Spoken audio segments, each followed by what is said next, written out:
सुकून करवाएगी जूही से सोनी का पर्दाफाश। जूही मांगेगी रूही से माफी और फिर दोनों पता लगाएगी सुकून का राज, क्योंकि जहां नहर का ऐसा बर्ताव देखकर रूही नहर से बात करने की कोशिश तो करती है, मगर नहर रूही से साफ साफ कह देता है कि रूही को इस मामले में दखल देने की कोई जरूरत नहीं है, जिससे रूही इस बात पर ज्यादा ध्यान नहीं देती और सोचती है कि वह फिर कभी नहर से बात कर लेगी जब नहर का मूड ठीक हो जाएगा। लेकिन जब सोनी जूही को भड़काती है कि नहर ने आज समर को साफ साफ चेतावनी दे दी थी कि वह किसी समर जैसे नौसिखिए को अपना बिजनेस नहीं सौंपेगा, इसलिए अब इन्हें संपत्ति में हिस्सा मिलना चाहिए। मुश्किल है जिससे वह अपने बच्चे की अच्छे से परवरिश नहीं कर पाएगा। तो इस सब से जूही सोनी के बहकावे में आ जाती है और फैसला कर लेती है कि वह नहर से समर के थप्पड़ का बदला लेकर रहेगी। इसीलिए जूही चोरी छुपके से नहर के कमरे में उसकी एक जरूरी फाइल को चुरा लेती है, जिसे नहर ने अगले दिन अपने क्लाइंट्स को दिखाना था। इसीलिए जब अगले दिन ऑफिस जाते समय नहर को अपनी फाइल नहीं मिलती तो नहर घर में एक बड़ा तमाशा कर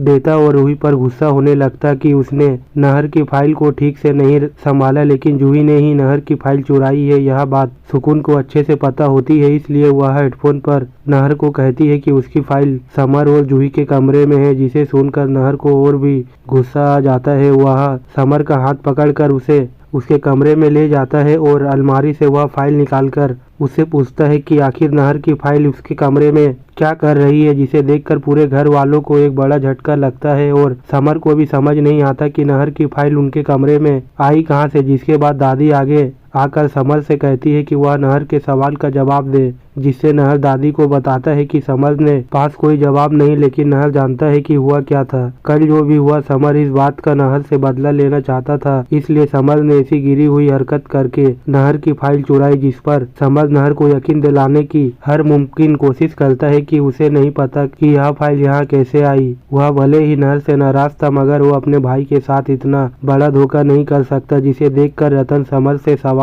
करता है कि अगर ऐसी बात है तो नहर की फाइल उनके कमरे में क्या कर रही है। इसीलिए अगर सच में नहर का शक सही हुआ तो वह आज समर को कहीं ना नहीं छोड़ेगा, जिससे रतन का गुस्सा देखकर जूही काफी डर जाती है और उसे समर की ऐसी हालत नहीं देखी जाती। इसलिए रूही आगे आकर घर वालों को बता देती है कि उसने ही नहर की फाइल चोरी की थी नहर से समर का बदला लेने के लिए, जिसे सुनकर घर वालों को एक बड़ा झटका लगता है और दादी भी जूही को काफी डांट लगाती है, जिसे देखकर सुकून को काफी खुशी मिलती है। मगर सुकून इतने में ही चुप नहीं बैठती और वह नहर से कहती है कि वह जूही से पूछे कि उसने ऐसा किसके कहने पर किया, जिससे नहर अब जूही से यह सवाल करता है तो पहली बार में जूही अपना मुंह नहीं खोलती, जिससे नहर जानबूझकर घर वालों से कहता है कि यह सब समर से ही जूही से करवाया है, जिससे जूही की वजह से एक बार फिर से समर पर उंगली उठते हुए देखकर रूही से नहीं रह जाता और वह घर वालों को बता देती है कि कुछ दिनों से सोनी उसे नहर और रूही के खिलाफ भड़का रही थी। अगर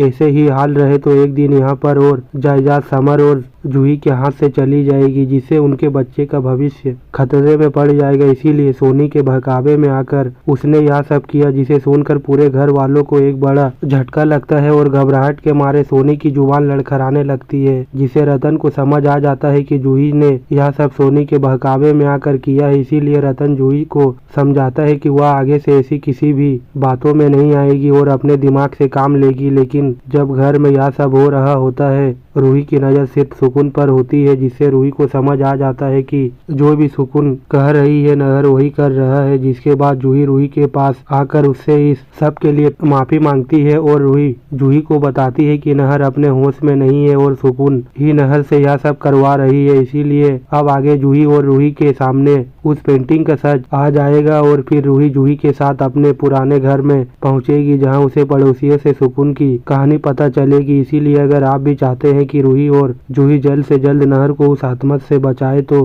वीडियो को लाइक करके हमारे चैनल को सब्सक्राइब जरूर करें।